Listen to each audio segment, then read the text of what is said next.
Hello everyone, welcome to Unacademy let's crack UPSC CSE Hindi. मैं रिंकू सिंह स्वागत करती हूँ आप सब लोगों का। तो जीएस पेपर 1 में आर्ट एंड कल्चर में आज मैं आप लोगों को कृष्णदेव राय के बारे में पढ़ाऊंगी।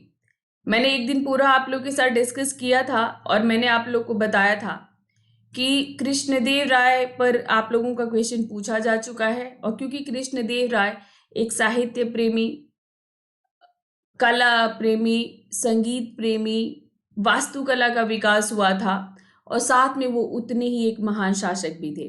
तो कृष्णदेव राय को आप लोग को आर्ट एंड कल्चर के तहत पूछा गया है।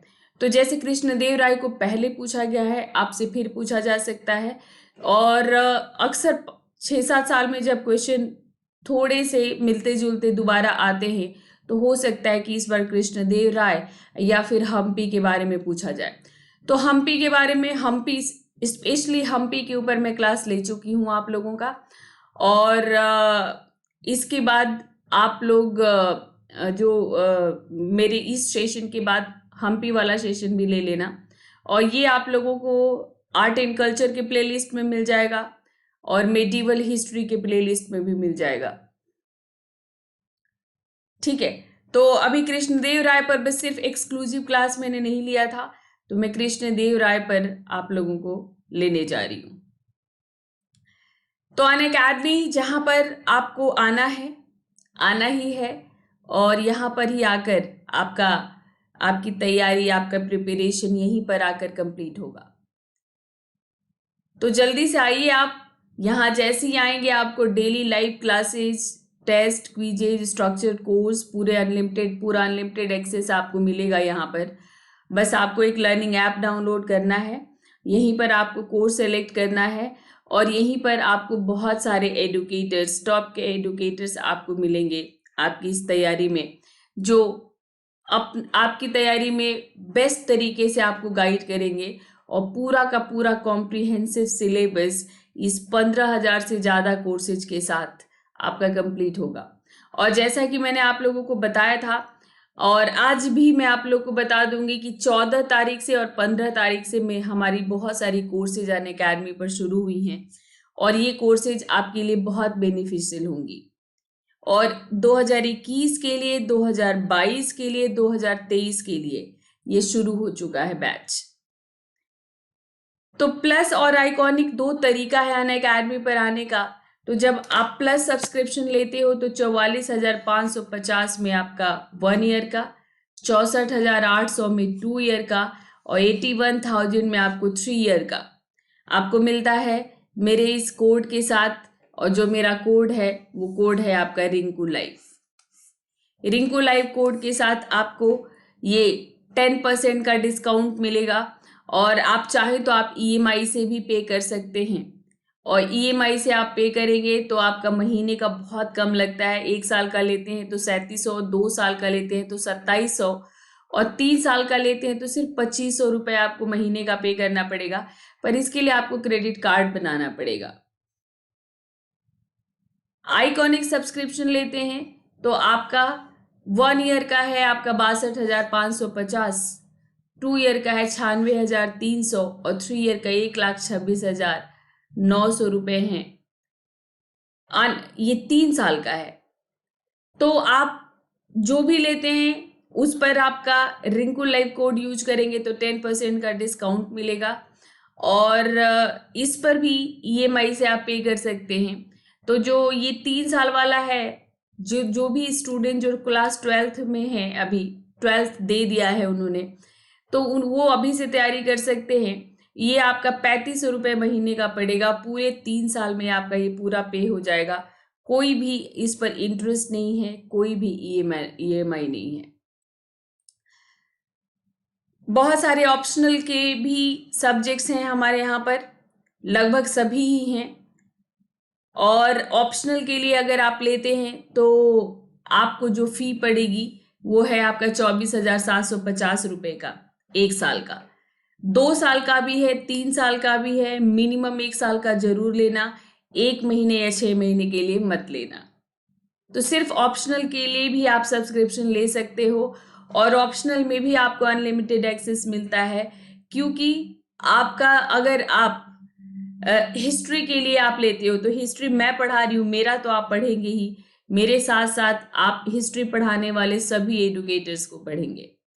तो ये बेनिफिट है आपका अन अकेडमी पर कि एक सब्जेक्ट के लिए आपको कई सारे टीचर्स मिलते हैं। तो कोड है मेरा रिंकू लाइव।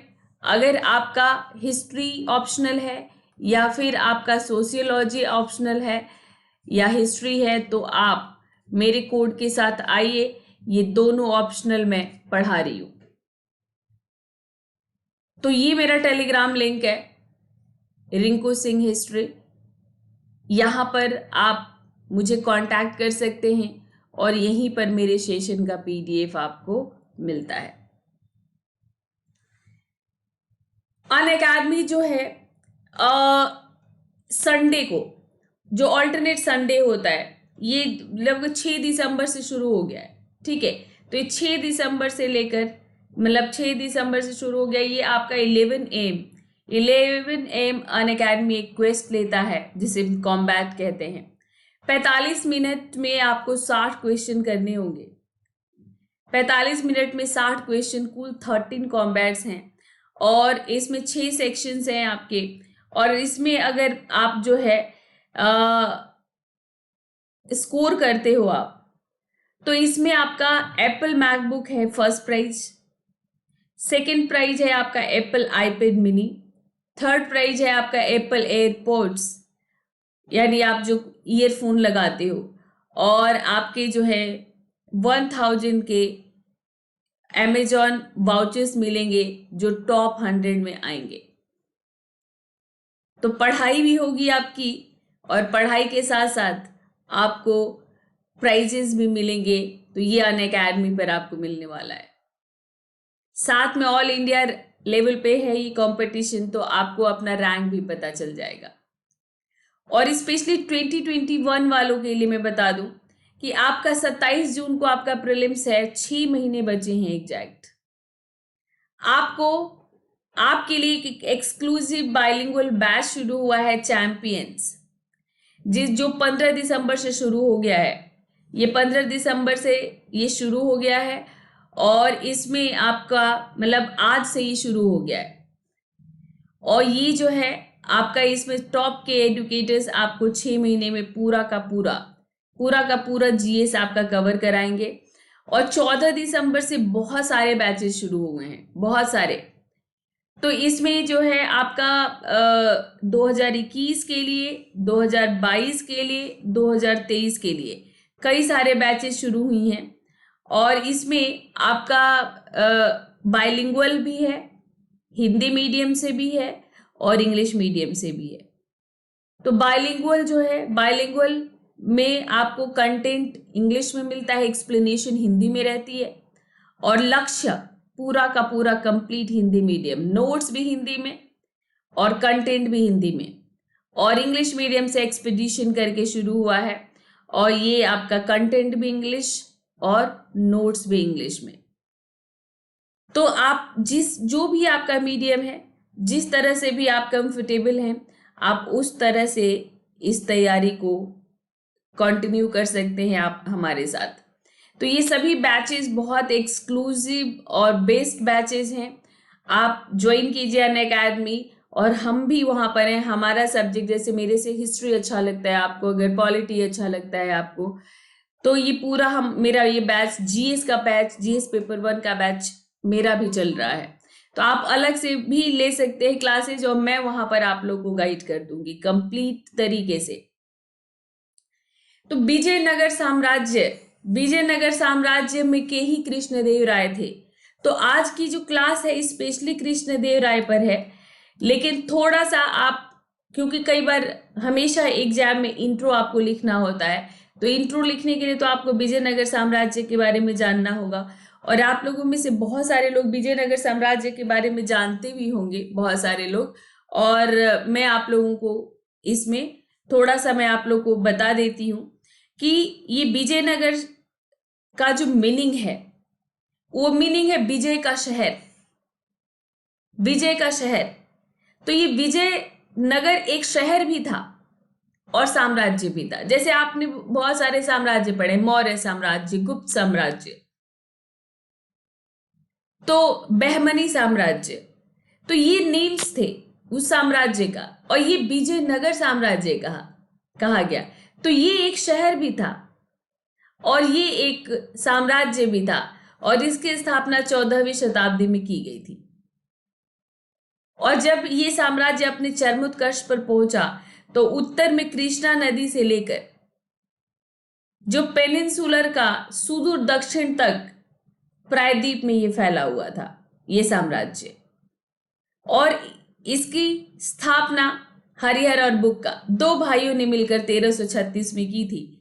मोहम्मद बिन तुगलक का जब दिल्ली पर शासन था, तब हरिहर और बुक्का ने इस साम्राज्य की स्थापना की थी। और इस साम्राज्य की सीमा थोड़ी सी अस्थिर रहती थी। अस्थिर सीमा क्यों रहती थी? क्योंकि बहमनी साम्राज्य से इसका हमेशा संघर्ष रहता था। और साथ में वहां पर उड़ीसा से होयसलों से इनका संघर्ष रहा थोड़ा सा। तो मतलब इस पूरे साम्राज्य में इसके जो घटता बढ़ता रहता था, अलग अलग धार्मिक परंपराओं के लोग यहाँ पर रहते थे। तो अपनी उत्तरी सीमाओं पर विजयनगर शासकों ने, जो समकालीन राजा थे, जो दक्कन में सुल्तान, उड़ीसा के गजपति शासक, तो इनके साथ मतलब ये अपनी जैसे उर्वर नदी घाटी के लिए, लाभकारी विदेशी व्यापार, इन सब के लिए, इन सभी से मतलब जो संपदा होता था उस पर अधिकार के लिए इनका संघर्ष चलता रहता था। तो संघर्ष भी चलता था इनका, और साथ में इन लोगों का सांस्कृतिक आदान प्रदान भी हुआ, क्योंकि विजयनगर पर आपको इस्लामिक शैली का सीधा सीधा प्रभाव दिखेगा और ये बहमनी साम्राज्य का ही असर था। तो यह बहमनी साम्राज्य का ये प्रभाव था जो स्थापत्य शैली में दिखा, और जो व्यापारियों का स्थानीय समूह था वो दोनों साम्राज्यों में आता जाता रहता था। तो यहाँ पर जैसे एक कुदिरई चेट्टी कहलाते थे, यह स्थानीय समूह था, और ये घोड़ों के व्यापारी थे और ये इस तरह के विनिमय में भाग लिया करते थे। तो विजयनगर साम्राज्य एक समृद्ध राज्य था, और वो समृद्धि आप आज भी हम्पी घूमने जाओगे तो आपको दिख जाएगा। हम्पी जो विजयनगर साम्राज्य की राजधानी थी। तो विजयनगर से मसालों की, वस्त्रों की, रत्नों की का व्यापार होता था, और इनकी बाजारों के लिए विजयनगर प्रसिद्ध था। और इस समय आप देखोगे तो पुर्तगाली व्यापारी आ चुके हैं भारत में, पुर्तगाली आ चुके हैं, और पुर्तगाली, डच, फिर और ये जो है ये घूम घूम कर इन्हीं सब का व्यापार करते थे। तो जो विजयनगर साम्राज्य, यहाँ की जनता, यहाँ की समृद्ध जनता महंगे विदेशी वस्तुओं का मांग किया करती थी, विशेष रूप से रत्न और आभूषणों की। इसका मतलब इनके पास परचेजिंग कैपेसिटी भी था। और परचेजिंग कैपेसिटी कैसे आया था विजयनगर साम्राज्य में? तो वहां की उर्वर भूमि से, वहां के कृषक भी समृद्ध थे, और व्यापार से तो लोगों में समृद्धि आई ही थी। तो व्यापार से प्राप्त राजस्व से राज्य की समृद्धि में महत्वपूर्ण योगदान होता था। यानी व्यापार का एक मुख्य भूमिका था। तो इस विजयनगर साम्राज्य पर जिन राजवंशों ने शासन किया, तो उसमें जैसे पहले आया था संगम वंश, वही हरिहर और बुक्का, फिर देवराय प्रथम, देवराय द्वितीय, ये मुख्य शासक रहे।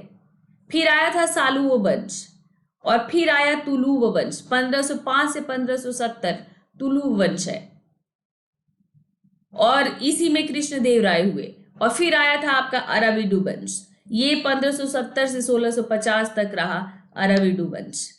तो कुल 4 राजवंशों ने यहाँ पर 14वीं से लेकर 17वीं शताब्दी तक शासन किया, और इसी में हुए कृष्णदेवराय, महान कृष्णदेवराय, जो तुलुव वंश में थे। 1509 से 1530 इनका शासन रहा। मुझे बस 1 सेकेंड दीजिए, मैं अभी आई।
हाँ जी।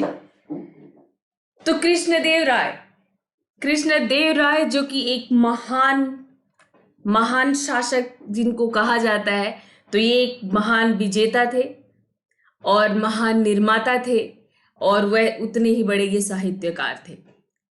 तो एक व्यक्ति भी इतने गुण थे, इसीलिए कृष्णदेव राय को महान कहा जाता है।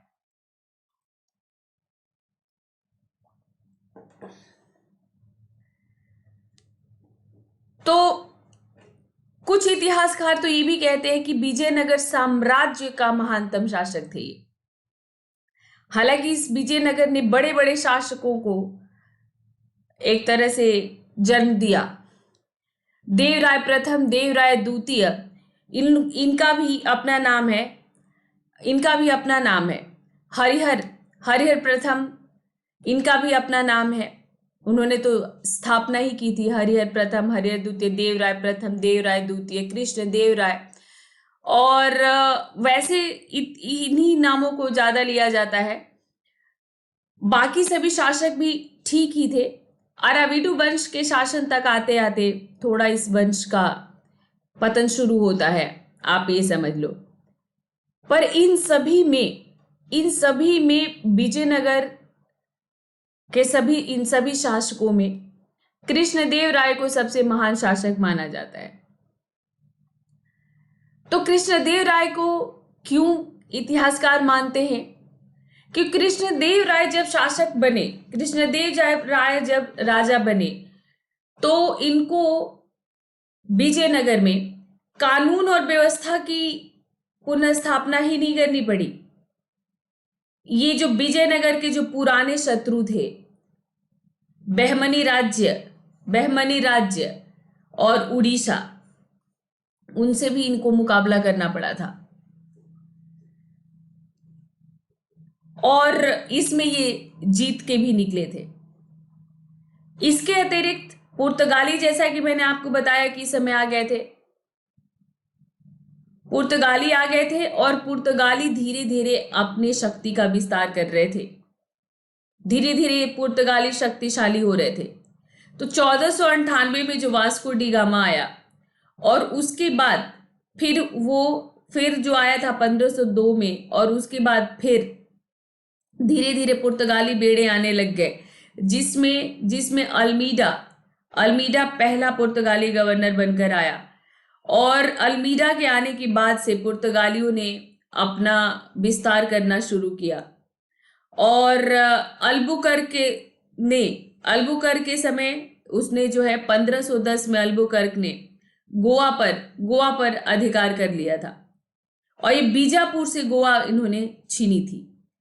तो कृष्णदेव राय को इन लोगों ने कहा, तटस्थ रहिए आप, हम आपके राज्य पर हमला नहीं करेंगे, लेकिन गोवा पर अधिकार करने में आप तटस्थ रहिए। और उन्होंने कृष्णदेव राय को रिश्वत देने का भी प्रस्ताव किया था, और कहा था कि गोवा लेने दीजिए हमें, और घोड़ों के आयात में हमको एक अधिकार रखिए। ठीक है, गोवा का अधिकार पुनः छीनने के लिए सहायता मांगी थी उन्होंने। घोड़ों के आयात में एक अधिकार के प्रस्ताव के रूप में उन्होंने इनको कहा था कृष्णदेव राय को तटस्थ रहने के लिए। तो यहां पर भी कृष्णदेव राय को बहुत समझदारी से काम लेना था। कृष्णदेव राय ने यानी अपने देशी शत्रु, पड़ोसी शत्रुओं के साथ साथ एक तरह से आप ये कह लीजिए कि विदेशी शत्रु इस समय आ गए थे, उनसे भी मुकाबला कर रहे थे ये। और इन्होंने 7 साल तक युद्ध किए। कृष्णदेव राय ने 7 साल तक युद्ध किए, और 7 साल तक लड़कर कृष्णा नदी तट तक के क्षेत्र के सब जीते हुए प्रदेशों को, विजयनगर को लौटाने को विवश किया उन्होंने। किसको? उड़ीसा को। उड़ीसा के जो गजपति शासक हैं, उन्होंने जो जीत लिए थे क्षेत्र, उसको विजयनगर को लौटाने को विवश किया। और इसके अलावा बहमनी साम्राज्य से फिर उन्होंने तुंगभद्रा दोआब के लिए पुरानी लड़ाई शुरू की। तुंगभद्रा दोआब को लेकर बहमनी साम्राज्य से हमेशा दुश्मनी रही, हमेशा युद्ध चलता रहा और वो लड़ाई फिर कृष्णदेवराय ने शुरू की और जीते। ये इन्होंने बहमनी साम्राज्य पर दबाव बनाकर और उन्हें संधि करने पर मजबूर कर दिया था। तो निरंतर सैनिक अभियानों में व्यस्त रहे कृष्णदेवराय, आप देख पा रहे हैं। इसके बावजूद विजयनगर में आंतरिक रूप से पूर्ण शांति थी, पूर्ण शांति थी और इनके साम्राज्य में तरक्की भी कर रहे थे लोग और कलाओं का भी विकास हो रहा था।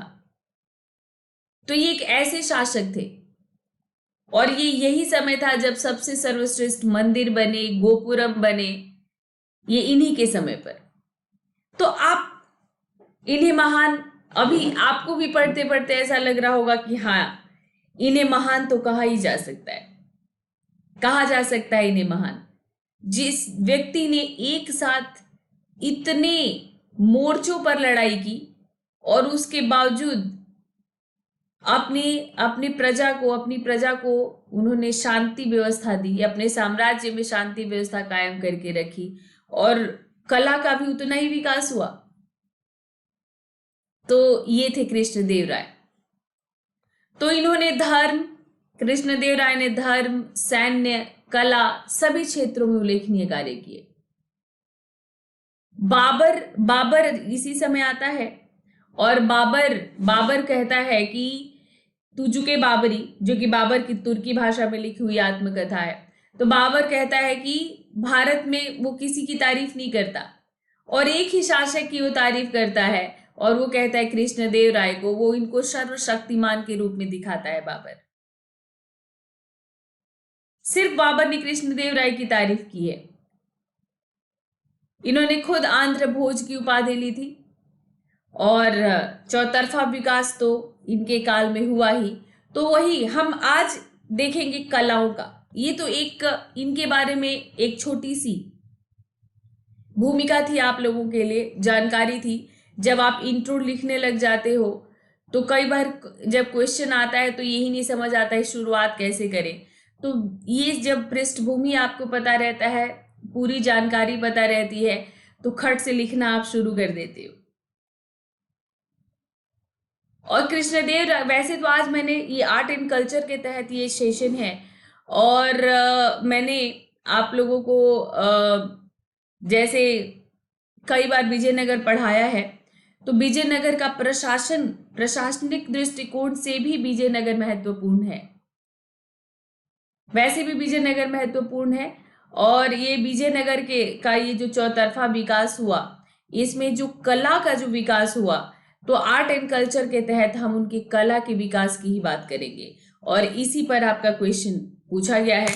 तो आपका क्वेश्चन जो था, मैंने उसी दिन आप लोगों को बताया था, मैंने आप लोगों को बताया था कि मैं विजयनगर पर एक्सक्लूसिव तो क्लास लिया है मैंने, पर कृष्णदेवराय पर नहीं लिया है, तो वो मैं आप लोगों को कराऊंगी। और ये मैं उस दिन क्वेश्चन डिस्कस कर रही थी 10 ईयर का, तभी मैंने आपको बताया था। तो जैसे क्वेश्चन ये आपका आया है 2016 में कि विजयनगर नरेश कृष्णदेव राय न केवल स्वयं एक कुशल विद्वान थे, वो स्वयं भी एक कुशल विद्वान थे, आपको इस पर भी प्रकाश डालना था, अपितु विद्या एवं साहित्य के महान संरक्षक भी थे। विवेचना कीजिए। ये आप लोगों का ये क्वेश्चन है 2016 का। तो इसी पर मैंने सोचा कि आप लोगों को कृष्णदेव राय भी मैं कंप्लीट करा दूं इसी तरह से।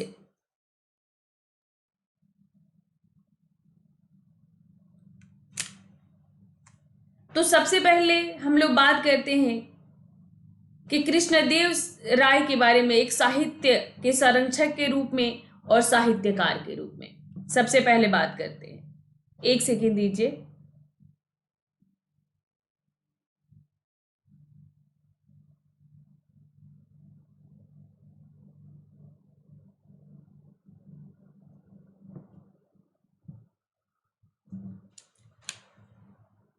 तो सबसे पहले बात करते हैं इनके बारे में साहित्य के संरक्षक के रूप में। तो इनके दरबार में अष्टदिग्गज थे, अष्टदिग्गज। तो कई बार तो आप यही छोटे छोटे एग्जाम में पूछ दिया जाता है। आप लोग को पता है कि शिवाजी के दरबार में अष्टप्रधान थे। आज ही मैंने एक स्पेशल क्लास में शिवाजी को कंप्लीट कराया है, शिवाजी के प्रशासन को कंप्लीट कराया है। तो शिवाजी अष्टप्रधान के रूप में शिवाजी फेमस थे। शिवाजी का मंत्रिमंडल फेमस था, मतलब ये 8 मंत्री थे और इनके दरबार में अष्टदिग्गज थे। तो ये अष्टदिग्गज ये तेलुगु साहित्य के थे और इन्हीं के ऊपर तेलुगु साहित्य का पूरा संसार टिका था, समझ लो। मतलब कि तेलुगु साहित्य का सबसे ज्यादा विकास, चरमोत्कर्ष था इनके समय, कृष्णदेव राय के समय। और ये सभी अष्टदिग्गज ये जो तेलुगु साहित्य के थे, इसमें पेदाना, अलसानी, तिम्मन, ये तिम्मन के नाम से जाने जाते हैं, भट्टमूर्ति, धुर्जटी, मादयगिरी, मल्लन, पद्मत्तक, ठीक है, अचलराज, रामचंद्र और पिंगली सुस्त।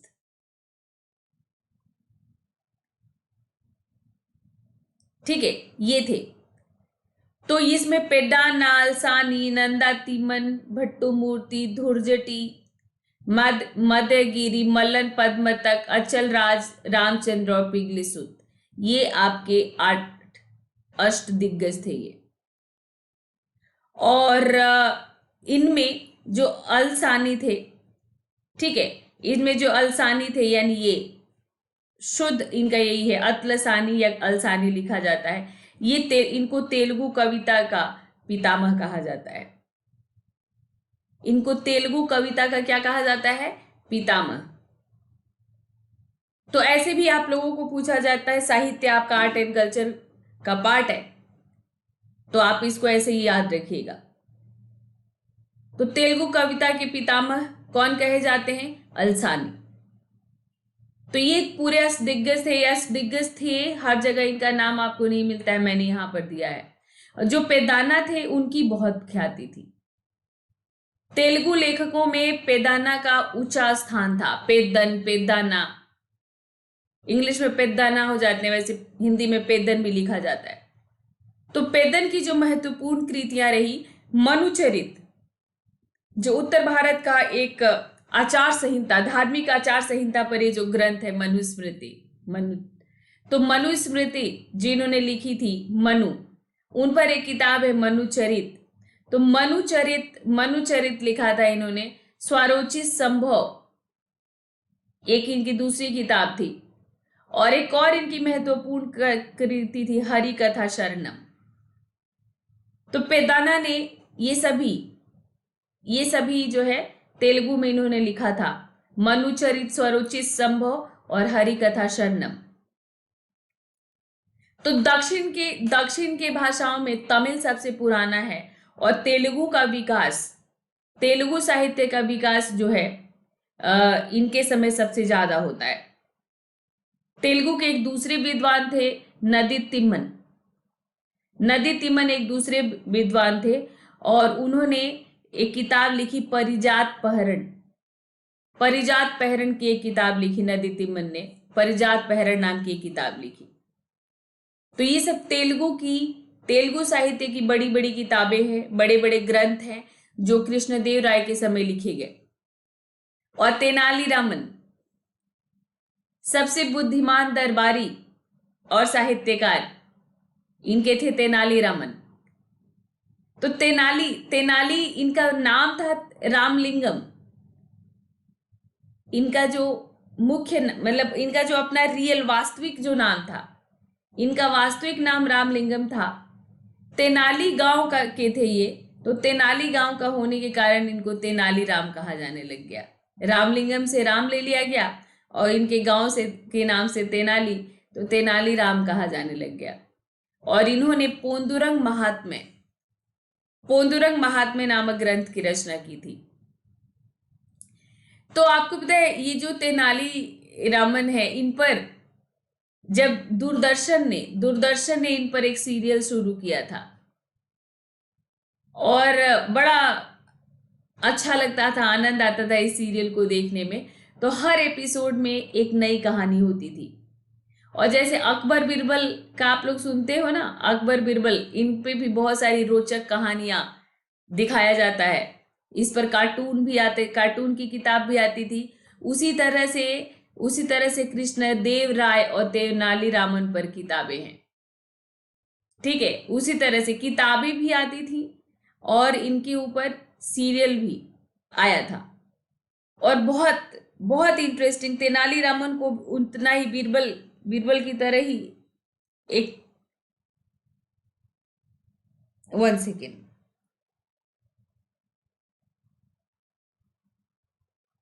तो तेनालीरामन को भी बीरबल की तरह ही एक समझदार और हाजिर जवाब दरबारी के तौर पर दिखाया गया है। और ये कहानी नहीं है, ये बिल्कुल सच्चाई है, ये सच्चाई है बिल्कुल। तो आंख में कुछ चला गया है, 1 सेकेंड दीजिएगा।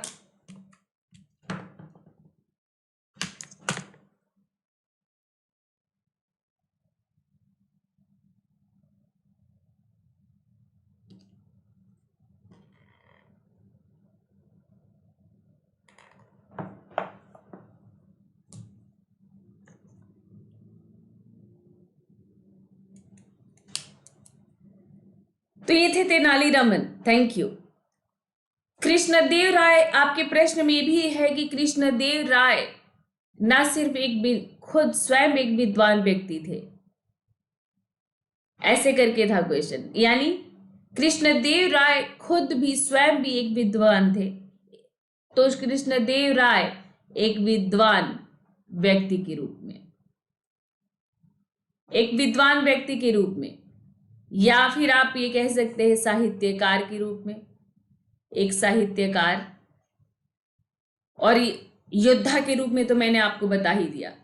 तो कृष्णदेव राय को आपने देखा एक वीर योद्धा के रूप में, एक विद्वान व्यक्ति के रूप में, और एक साहित्यकार के रूप में। तो ये खुद भी तेलुगु साहित्य के महान विद्वान थे ये। तो तेलुगु साहित्य का एक प्रसिद्ध ग्रंथ है अमुक्तमाल्यद। अमुक्तमाल्यद की रचना कृष्णदेव राय ने की। तेलुगु के 5 महाकाव्यों में से एक अमुक्तमाल्यद को माना जाता है। तो इसमें आलवार संत विष्णुचित के जीवन, उनके वैष्णव दर्शन पर पूरी व्याख्या की गई है। और उनकी गोद ली हुई पुत्री थी गोदा और भगवान रंगनाथ के बीच प्रेम का वर्णन है। तो ये रंगनाथ स्वामी, ये आपके दक्षिण का कॉन्सेप्ट है, जो विष्णु के ही रूप माने जाते हैं। ये विष्णु के ही रूप माने जाते हैं। और इनके ऊपर बहुत सारे मंदिर, जैसे वहां पर आप जब जाओगे ना, तो आपको वहां पर मंदिर मिलेगा रंगनाथ स्वामी के ऊपर।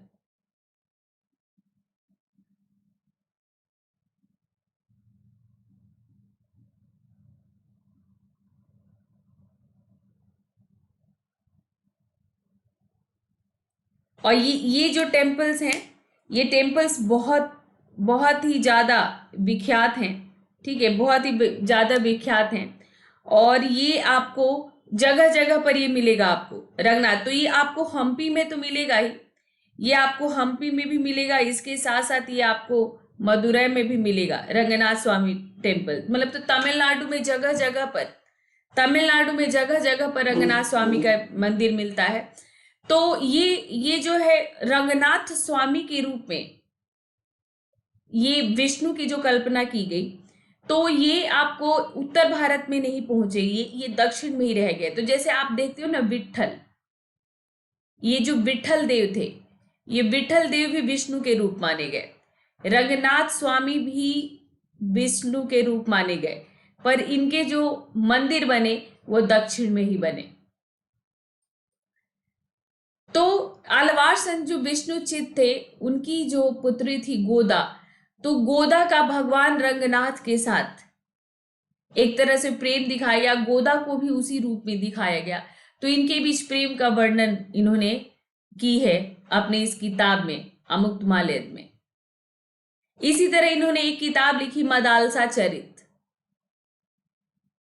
सोचो कि आपके पास मतलब पूरे दिन आपके पास भी 24 घंटे हैं, आपके पास भी एक दिन में 24 घंटे हैं, और आप बड़ी मुश्किल से समय निकाल पाते हो अपनी पढ़ाई और काम के अलावा, एक्स्ट्रा बड़ी मुश्किल से समय निकाल पाते हो किसी भी एक्स्ट्रा एक्टिविटी के लिए, काम के लिए।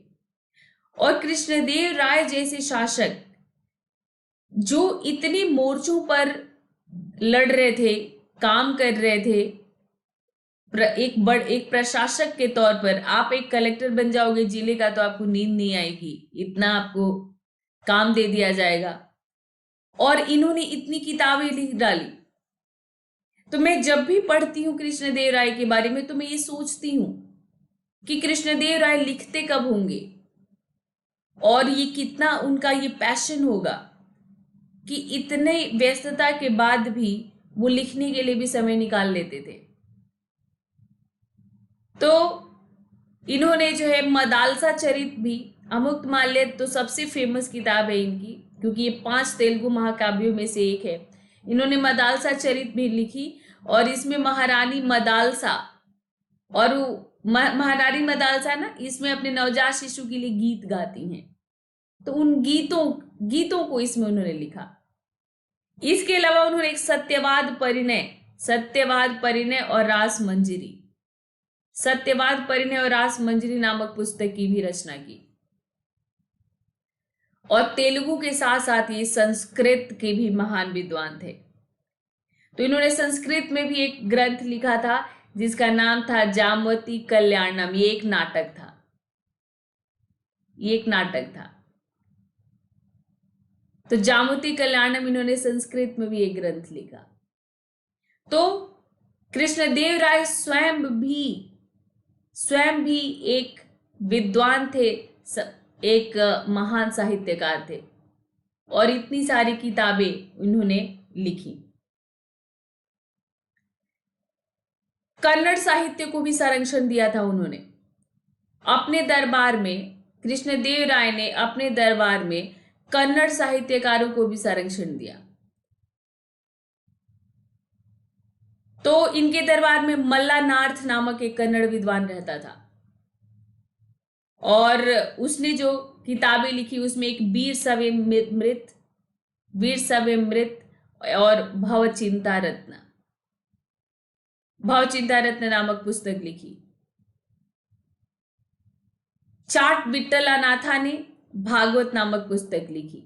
ये एक दूसरे राइटर थे, चाट विठ्ठलानाथा, उन्होंने भागवत नामक पुस्तक की रचना की।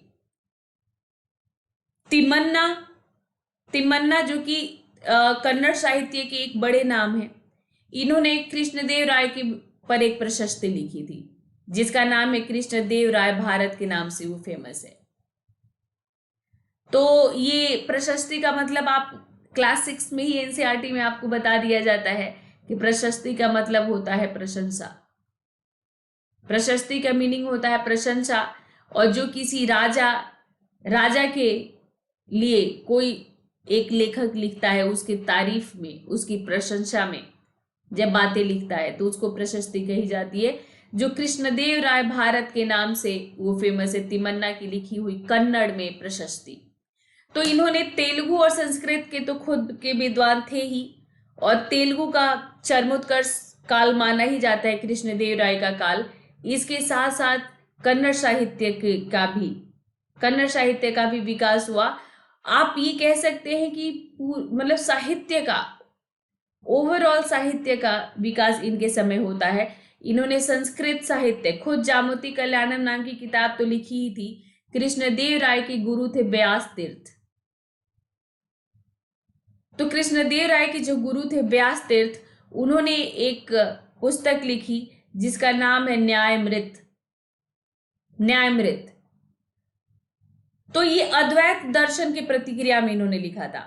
शंकराचार्य ने जो अद्वैत दर्शन दी थी, अद्वैत दर्शन के प्रतिक्रिया में इन्होंने न्यायमृत नामक अपनी किताब लिखी थी। और इन्होंने एक तारक पांडव नामक भी पुस्तक लिखी थी। तो इनके दरबार में संस्कृत साहित्य का भी विकास हुआ और संगीत का भी विकास हुआ। तो आपने देखा है कि मदालसा के गीत इन्होंने लिखे। तो एक तरह से महारानी मदालसा अब जब अपने बालक को सुलाने के लिए गीत गाती हैं तो उनके मुख से लिखे उन्होंने, लेकिन लिखने वाले तो कृष्णदेव राय ही थे। तो कृष्णदेव राय ने तो लिखा ही। इसके अलावा लक्ष्मी नारायण जो प्रमुख संगीतकार थे, लक्ष्मी नारायण ने इनके समय संगीत सूर्योदय नामक एक ग्रंथ लिखी। संगीत सूर्योदय नामक एक ग्रंथ लिखा। और कृष्णदेव राय और राम राय अच्छे संगीतज्ञ थे। तो ये वीणा वीणा बजाते थे और गाते भी थे। तो ये लोग स्वयं भी एक संगीतकार थे। तो आपके भीतर जब कला आता है ना, एक बार कला के प्रति आपके भीतर क्या आ गई, एक उसको क्या कहेंगे, दिलचस्पी आ गई, इंटरेस्ट आ गया, ठीक है, एक लगाव हो गया आपको। तो आप कला के फिर सभी रूपों को एक्सप्लोर करते हो, कला के सभी रूपों को जानने का आप प्रयास करते हो। ये चीज मैंने कई बार आजमाया है कई लोगों में। तो ऐसा आप लोगों ने कई बार देखा है। जैसे राणा कुंभा के बारे में आप पढ़ते हैं तो आप देखते हैं कि राणा कुंभा संगीतकार भी थे, एक अच्छे विजेता भी थे, साहित्यकार भी थे। तो ऐसा जैसे कई लोग आपको एग्जाम्पल के तौर पर मिल जाएंगे। तो ऐसा होता है कि जब आप कर्मठ होते हो और आपके भीतर एक अवेयरनेस होती है हर चीज के प्रति, तो सब कुछ आप जानने का प्रयास करते हो। तो ऐसे लोगों को मल्टी टैलेंटेड कहा जाता है। तो मल्टी टैलेंटेड ऐसा नहीं है कि वो गॉड ने उनको गिफ्ट दिया है या वो खुद पैदाइशी ऐसा होकर आते हैं। उनकी अपनी दिलचस्पी होती है, उनका अपना इंटरेस्ट होता है जो उनको ऐसा बना देता है। तो ऐसे आपको इतिहास में बहुत सारे ऐसे उदाहरण आपको मिल जाएंगे। तो इसमें मैं शासकों की बात करूं तो जैसे मुझे इन्हीं की तरह राणा कुंभा की याद आ जाती है। राणा कुंभा, फिर राणा सांगा भी कुछ इसी तरह के थे। और आप समुद्रगुप्त इनसे थोड़ा पहले जाएंगे तो ये तो सारे मध्यकाल वाले हैं।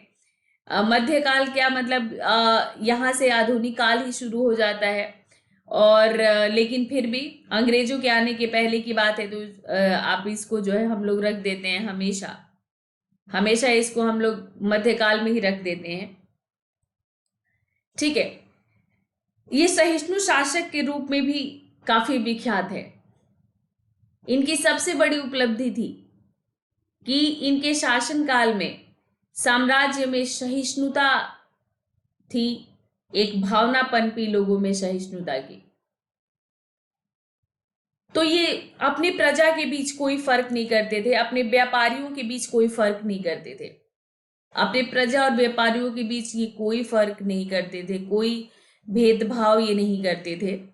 और आप ये समझ लो कि हर तरह के लोग इनके साम्राज्य में बेखट के आते जाते थे। भले बहमनी साम्राज्य और विजयनगर साम्राज्य के बीच दुश्मनी थी, लेकिन आम जनता पर कोई रोक टोक नहीं था। तो कृष्णदेव राय के समय में पुर्तगाली यात्री डोमिंगो पायस आया था विजयनगर की यात्रा पे। आपकी एनसीईआरटी में एक चैप्टर है हम्पी। तो हम्पी की खोज एक चैप्टर है आपकी क्लास 12th में। क्लास 12th का जो पार्ट 2 है आपका न्यू एनसीईआरटी का, तो उसमें बताया गया है कि हम्पी के बारे में विदेशी यात्रियों ने हम्पी को खोजा।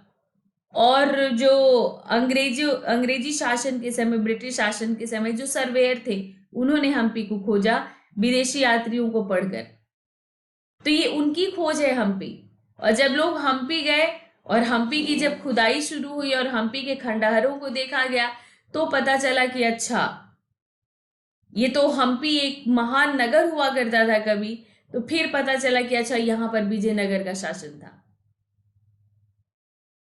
तो इन हम्पी के में शुरू से ही, हरिहर के समय से ही खूब विदेशी यात्री आए यहाँ पर, और देवराय प्रथम, देवराय द्वितीय के समय में भी आए, तो आते रहे। तो एक बार आप लोगों का ये भी क्वेश्चन आया था, हम्पी विदेशी यात्रियों की नजर से, हम्पी विदेशी यात्रियों की नजर से, तो उसमें सभी यात्रियों ने क्या क्या बोला है उनके मुंह से कहना था। तो इसी तरह कृष्णदेव राय के समय में डोमिंगो पायस आया, और बारबोसा, पुर्तगाली यात्री बारबोसा भी आया था, इटालियन यात्री मनुची भी आया था। तो ये जो बारबोसा ने खूब सुंदर वर्णन किया है इनके समय के सामाजिक आर्थिक स्थिति का। तो बारबोसा कहता है कि राजा इतनी स्वतंत्रता देता है कि कोई भी व्यक्ति अपनी इच्छा से आ जा सकता है, बिना कठिनाई के और बिना पूछताछ के कि वो ईसाई है, यहूदी है, या मूर है, या फिर नास्तिक है। वो अपने धार्मिक आचार के अनुसार कोई भी व्यवहार कर सकता था, कैसे भी रह सकता था, उसको कोई रोक टोक नहीं थी। तो बारबोसा कहता है कि कृष्णदेव राय के राज्य में न्याय और समानता सबको मिला हुआ था, और उनका राज्य, उनका शासन समानता और न्याय पर आधारित था। तो उस समय उस काल में इतना सहिष्णु होना एक बहुत बड़ी बात थी, और जितने भी सहिष्णु शासक हुए हैं वो इसीलिए उनकी इतनी प्रशंसा की जाती है, क्योंकि उस माहौल में जब धर्म ही व्यक्ति को गवर्न करता है, धर्म ही व्यक्ति को चलाता है, धर्म से ही सारी चीजें रेगुलेट हो रही हैं, विनियमित हो रही हैं, उस समय सभी धर्मों के प्रति समभाव रखना एक बड़ी बात थी। क्योंकि उस धर्म के जितने भी ठेकेदार, हर युग में जो धर्म के ठेकेदार रहे, उन्होंने हमेशा अपने धर्म को अच्छा और दूसरों के धर्म के बारे में बुरा बताया। हमेशा उन्होंने अपने धर्म को ही बढ़ाने की बात कही। तो ऐसे में अशोक, अकबर, जैनुल आबिदीन, कृष्णदेव राय, इन लोगों की तारीफ की जाती है, इनकी सहिष्णुता की तारीफ की जाती है। तो अशोक और कृष्णदेव राय हिंदू शासक थे, अकबर और जैनुल आबिदीन मुस्लिम शासक थे, लेकिन इन्होंने सभी धर्मों के प्रति सहिष्णुता का भाव दिखाया। तो कृष्णदेव राय को आप मतलब विजयनगर शासक, जो कि हिंदू रीति रिवाजों के लिए फेमस था, और वहां पर इतनी सहिष्णुता जो कृष्णदेव राय ने दिखाई, ये भी आपसे पूछा जा सकता है। ये शायद थोड़ा सा डार्क हो गया है ये कलर, कई बार स्क्रीन पर पता नहीं चलता, पर जब मैं आप लोग को पढ़ाती हूं तो पता चलता है। तो कृष्णदेव राय के समय सिर्फ साहित्य का ही विकास नहीं हुआ, सिर्फ संगीत का ही नहीं हुआ, वास्तुकला का भी विकास हुआ, और जितने बड़े बड़े गोपुरम और अभी जो मुख्य मंदिर हैं जो बने, वो कृष्णदेव राय के समय ही बने। हालांकि इसकी शुरुआत पहले ही हो गई थी, हरिहर बुक्का के समय ही हो गई थी। तो विजयनगर साम्राज्य जो है हिंदू नई उत्थानवादी पुनरुत्थान के आदर्श से जुड़ा हुआ था, और इन्होंने द्रविड़ शैली के आधार पर इन्होंने जो है इनका स्थापत्य का विकास हुआ। तो मैं जब भी मंदिर स्थापत्य में पढ़ाती हूँ तो हर बार मैं आपको बताती हूँ कि विजयनगर शैली, तो हमेशा मैं द्रविड़ शैली के उपशैली के रूप में मैं आपको विजयनगर शैली बताती हूँ। तो विजयनगर शैली की शुरुआत हरिहर बुक्का के समय हो गई थी, लेकिन कृष्णदेव राय के समय सबसे ज्यादा विकास होता है। इसकी मुख्य जो विशेषता रही, विजयनगर शैली की जो मुख्य विशेषता रही, तो यहाँ पर मंदिर में जो बनते थे उसमें मंडप के अतिरिक्त एक कल्याण मंडप होता था। ठीक है, तो वहां पर जो है मंडप को कल्याण मंडप कहा गया, और इसमें देवताओं और देवियों का विवाह होता था, और ये तो कल्याण मंडप, ये क्वेश्चन आपका यूपीएससी में पूछा जा चुका है कि कल्याण मंडप कहाँ के स्थापत्य की विशेषता है, तो ये आपकी विजयनगर का था। और अलंकृत स्तंभों का प्रयोग किया गया, अलंकृत यानी स्तंभों को खूब सजाया गया। तो ये आप लोग देख पा रहे हो, मैं दूसरे उस पर दिखाती हूँ, हो सकता है आप लोगों को न दिख रहा हो। तो एक ही चट्टान को काटकर स्तंभ बनाए गए, जैसे अशोक ने एक ही चट्टान को काटकर स्तंभ बनाए, लेकिन अशोक के स्तंभ प्लेन होते थे बिल्कुल, क्योंकि उस पर उसको राजज्ञा खुदवानी होती थी, पर इनके स्तंभों पर को सजाया गया। तो ये आप देख रहे हैं, आप ये देखिए, आप यहां पर जैसे ये कलश बनाया गया है, और एक कलश के भीतर एक कलश के 2-3 डिजाइन बनाए गए हैं। कलश में के ऊपर लाइट शेड की तरह कुछ कुछ सजाया गया है, और यहाँ पर ये जैसे 2 पैरों पर खड़ा एक घोड़ा बनाया गया, और ये इसको इसके ऊपर भी देखो डिजाइन है। तो ये जो है ये मुख्य विशेषता रही, ये मुख्य विशेषता रही विजयनगर साम्राज्य की। इस घोड़े को यल्ली कहा गया। ये 2 पैरों पर खड़ा जो जानवर विशेष रूप से स्तंभों में ये जो बनाया गया, इसको यल्ली कहा गया, और ये विजयनगर के स्थापत्य की ये मुख्य विशेषता है।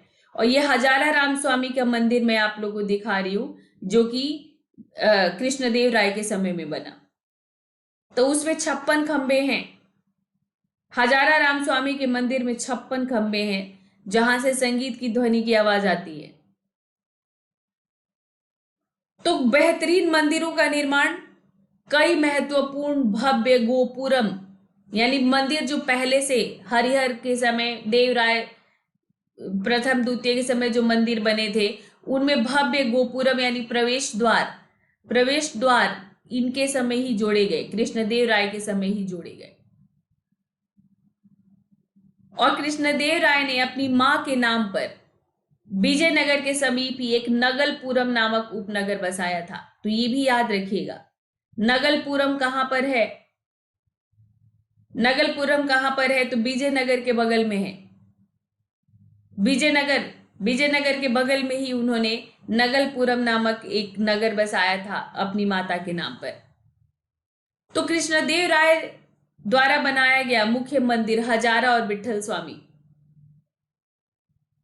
तो हजारा मंदिर के बारे में लॉन्गहर्स्ट कहता है कि कृष्णदेव राय के शासनकाल में बनाया गया प्रसिद्ध हजारा मंदिर हिंदू मंदिरों के वास्तुकला के में एक पूर्णतः नमूनों में से एक है।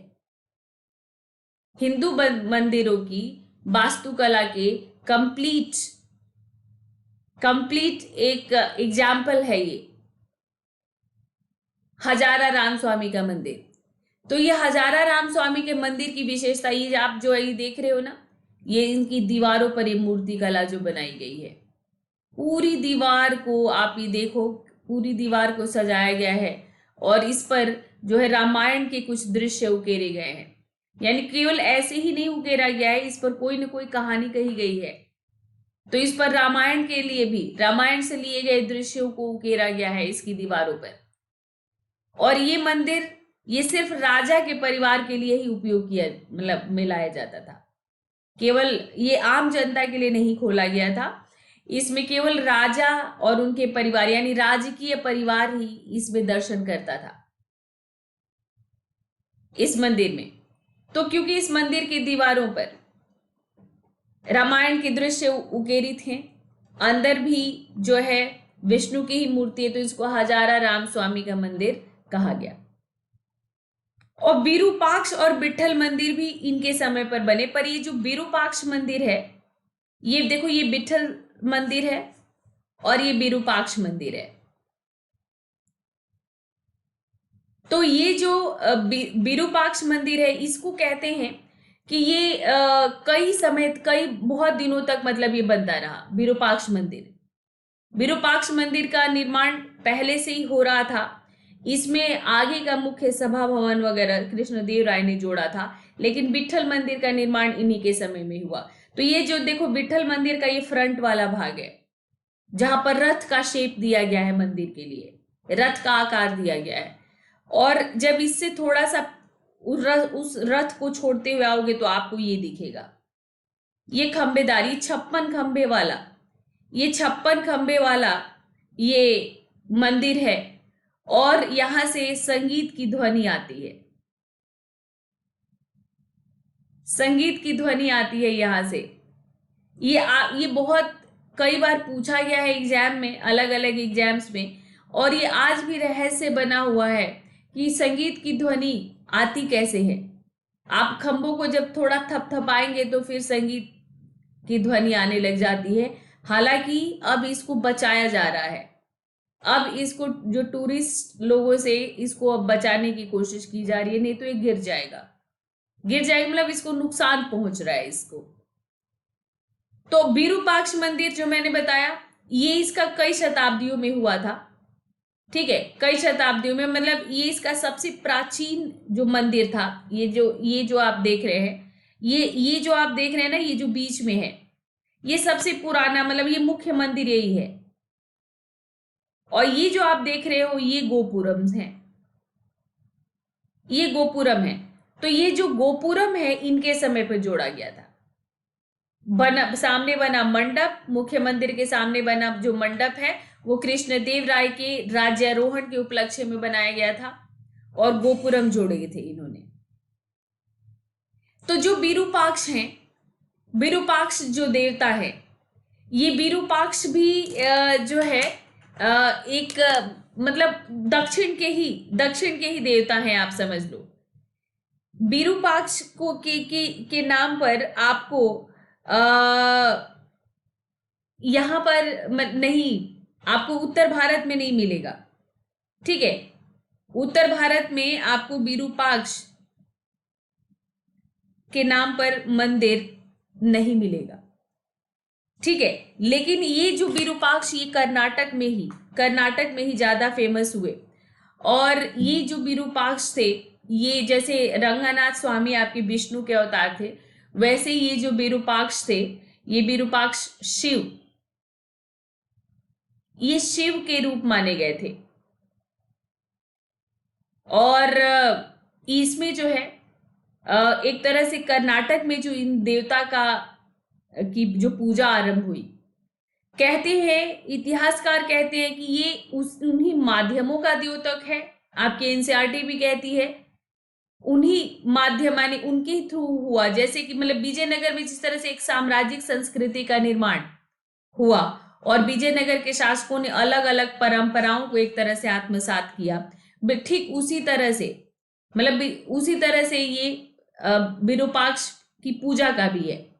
क्योंकि यहां पर उस समय कुछ वैष्णव थे, कुछ शैव थे।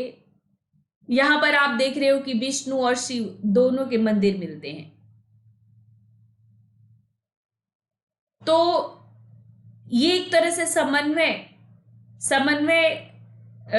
आपको दिखेगा, धार्मिक समन्वय दिखेगा आपको, सांस्कृतिक समन्वय दिखेगा विजयनगर में आपको।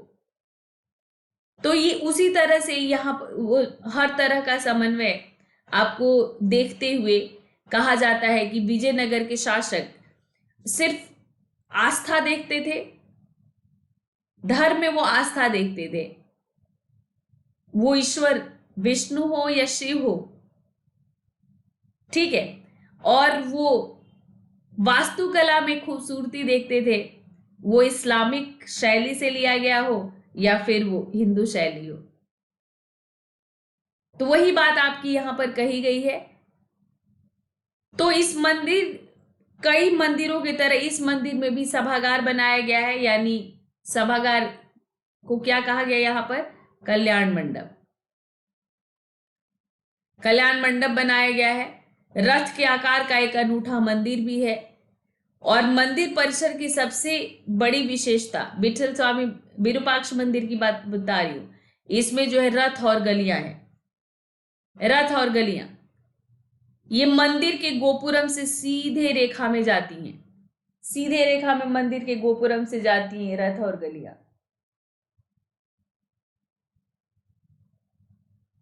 ठीक है। तो कृष्णदेव राय के समय का ये मैंने आपको विकास बताया कि कृष्णदेव राय के समय किस तरह से डेवलपमेंट हुआ। कृष्णदेव राय की मृत्यु के पश्चात कृष्णदेव राय की मृत्यु के पश्चात उनके जो रिश्तेदार थे आपस में लड़ गए उत्तराधिकार के लिए। क्यों लड़े? क्योंकि कृष्णदेव राय के जो पुत्र थे उस समय नाबालिग थे। लास्ट में 1543 में सदाशिव राय गद्दी पर बैठा और वो 1567 तक उसने शासन किया। पर जो वास्तविक शक्ति थी वो एक त्रिगुट के पास थी जिसका मुखिया राम राजा था।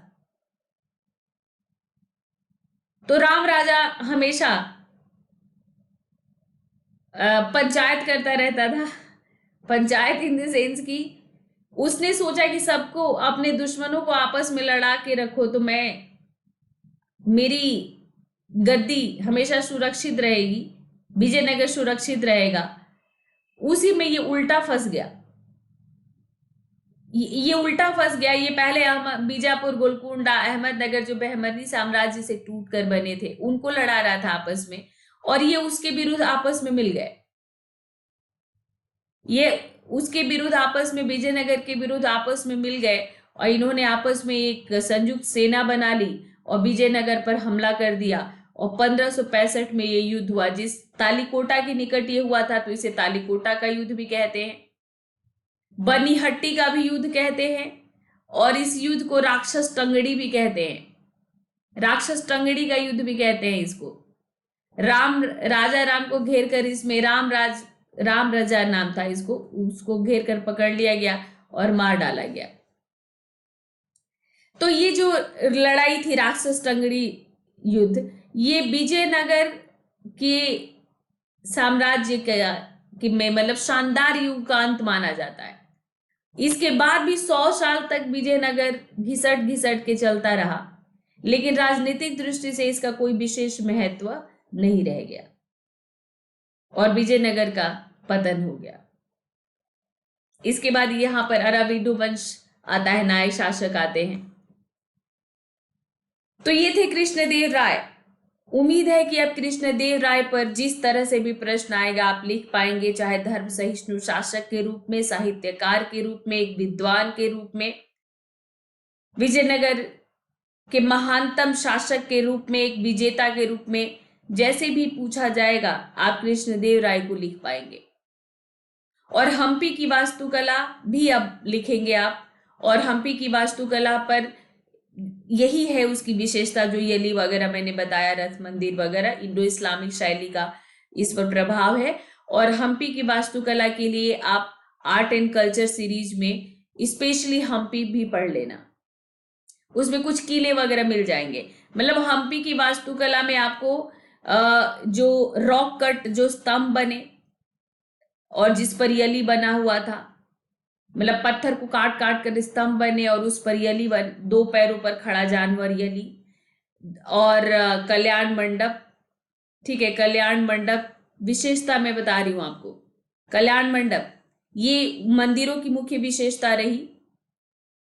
और ये जो यहाँ जो किले बने, किलों पर पूरा इंडो इस्लामिक शैली का प्रभाव है। यानी किलों के जो प्रवेश द्वार बने, उन प्रवेश द्वारों पर, प्रवेश द्वार के ऊपर गुंबद बने हुए हैं, जो कि स्पष्ट ही इस्लामिक शैली से लिया गया है। और यहाँ पर एक महानवमी डिब्बा भी मिला है, जिस पर कृष्णदेव राय बैठकर और भी शासक, उस पर जब रामनवमी का त्योहार बनता था 9 दिन तक चलता था और सारे रंगारंग कार्यक्रम होते थे, और उस पर महानवमी डिब्बा पर शासक बैठता था और लोगों को पुरस्कार वगैरह वितरित करता था। तो नवरात्र, रामनवमी का त्योहार यानी नवरात्र में ही आता है, ये त्योहार मनाने का हमें साक्ष्य विजयनगर से मिलता है। तो ये सभी मैंने आप लोगों को पहले भी पढ़ाया है, और इसके साथ इतना आप करके भी आप विजयनगर शैली के बारे में लिख सकते हैं। और ये द्रविड़ शैली की ही उपशैली थी। मुख्य मंदिरों में हमेशा याद रखिएगा, हजारा राम स्वामी का मंदिर, विरूपाक्ष मंदिर, विठल स्वामी का मंदिर, किले, जो हम्पी के किले हैं, इनकी ही हमेशा तारीफ की जाती है। तो 10 दिसंबर से मेरा वैकल्पिक विषय इतिहास का बैच शुरू हो गया है, ज़्यादा नहीं निकला है। आप लोगों में से जिनका भी हिस्ट्री ऑप्शनल है वो ज्वाइन कर लें। सोशियोलॉजी का भी बैच शुरू होने वाला है। एनसीईआरटी, सोशियोलॉजी की एनसीईआरटी बिल्कुल कंप्लीटेड है और जीएस बैच सभी पेपर के लिए चल रहा है। तो 3 स्टेप स्ट्रेटजी एनसीईआरटी, नींव मजबूत करने के लिए सबसे पहले एनसीईआरटी, और एनसीईआरटी से शुरू करके मुख्य परीक्षा को ध्यान में रखते हुए स्टैंडर्ड बुक्स जो आपकी यूपीएससी की तैयारी में महत्वपूर्ण माने जाते हैं, उन्हीं बुक्स को आधार बनाकर मुख्य परीक्षा को ध्यान में रखकर चैप्टर पढ़ते हुए नोट्स बनाते हुए, और इसमें प्रीलिम्स फैक्ट्स को भी नोट कराएंगे। तो चैप्टर पढ़ते हुए, नोट्स बनाते हुए और आंसर राइटिंग प्रैक्टिस साथ साथ करते हुए, ठीक है, आंसर राइटिंग प्रैक्टिस साथ साथ करते हुए चैप्टर वाइज आप चलेंगे मेरे साथ, जिससे आपको ये कॉन्फिडेंस आ जाए। हिस्ट्री सोशियोलॉजी बैच चल रहा है, जिसका भी ऑप्शनल इसमें से है, रिंकू लाइव कोड यूज करो। यहां पर नोट्स आंसर राइटिंग जो कि महत्वपूर्ण होता है आपके लिए, वो मैं सब आपको दूंगी, आंसर राइटिंग कराऊंगी, चेक करूंगी आपका पूरा। तो ये मेरा टेलीग्राम लिंक है, यहीं पर इस सेशन का पीडीएफ मिल जाएगा, वहीं पर चेक कर लीजिएगा। रिंकू लाइव कोड के साथ अनअकैडमी पर आपको आना है। सेशन अच्छा लगा है तो लाइक और सब्सक्राइब करना बिल्कुल मत भूलिएगा, और हमेशा सेशन देखिए, सेशन को बिल्कुल स्किप मत करिए। ये भले ही रिकॉर्डेड सेशन है, हम लाइव नहीं आ पा रहे हैं, मैं बार बार कहती हूँ कि कोई फर्क नहीं पड़ता सेशन लाइव है या नहीं है। सेशन आपके लिए इंपॉर्टेंट है तो आप उस सेशन को देखिए। तो मिलते हैं फिर, चलिए नेक्स्ट सेशन में। तब तक के लिए आप सब लोगों को all the best, bye bye.